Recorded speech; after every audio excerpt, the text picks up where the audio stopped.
What is the measurement of each central angle in degrees? What will be the central angle of this one sector? 90. Looks 90. And then what is it in radian?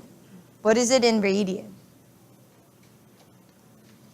What is pi equal to? Isn't it a semicircle of pi? And 90 is half of semicircle, which is pi, half of pi, so it's pi over 2. So now when you see pi over 2, you should know that's 90. Okay? So what is the arc measure in radian of a semicircle? It's pi. Semicircle is pi. What's a whole circle, guys? 2 semicircles, so it's 2 pi. Okay? And how many sectors create in one semicircle? 2. So again, that's pi over 2. And that's how we got pi over 2, which is same as 90. How does the measure in radian of one sector relate to the arc measure in radian for a semicircle? It is times 2, right? This times 2 equals to the semicircle. Why are we using a semicircle instead of circle? Because semicircle equals to pi. Whole circle equals to 2 pi. So it's easier to work with just pi rather than 2 pi. Okay? So here, so if there is 0 sectors, that's 0. What if there's 1 sector in semicircle? What was the fraction of 1? What is this in fraction from the semicircle? Half, right? And semicircle is pi, so we can write it as half of pi, or we write it as pi over 2. This thing right here, which equals to 90 degrees. What if there are 2 sectors? What if it's 2 sectors? It's going to be 2 out of 2, which is 1. So that equals to pi. You see how this is just pi? So that's 180. And we knew that. Isn't pi 180? What if it's 3 sectors? So now we are looking at these pi over 2s. What if there are 3? It's going to be 3 of halves. 3 halves, which will be 3 over 2 pi, or 3 pi over 2. And when you write in radian, please don't write it like this. 3 over 2 pi. Doesn't this look like 3 over 2 pi? Yeah, so you don't write it like this. You have to write it 3 over 2, either pi on top or on the side. So what is 3 pi over 2 equal to?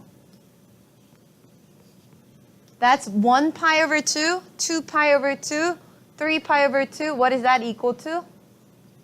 270. 90 plus 90 plus 90. And let's double check the work, how we did this yesterday to see if this is true. If you have 3 pi over 2 and converting into degrees, what do you have to multiply by? 180 degrees over pi, right? So pi's cancel out. What's 180 divided by 2? 90. What's 90 times 3? 270. So you can do it this way, but now you should recognize what these pi over 2 is. 3 pi over 2 equals 2.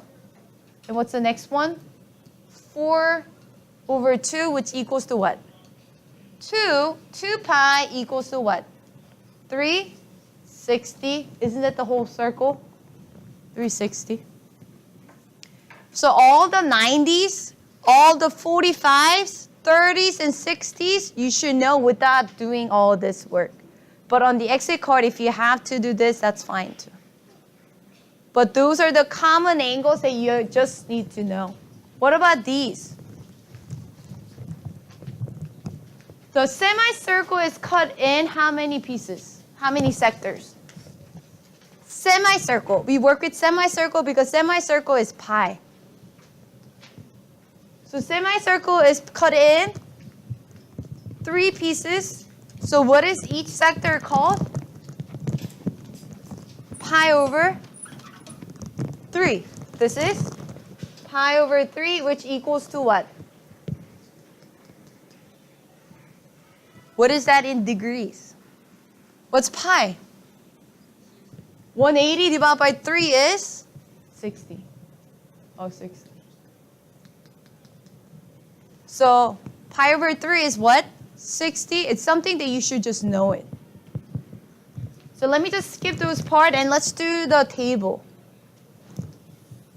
So now semicircle is cut in 3.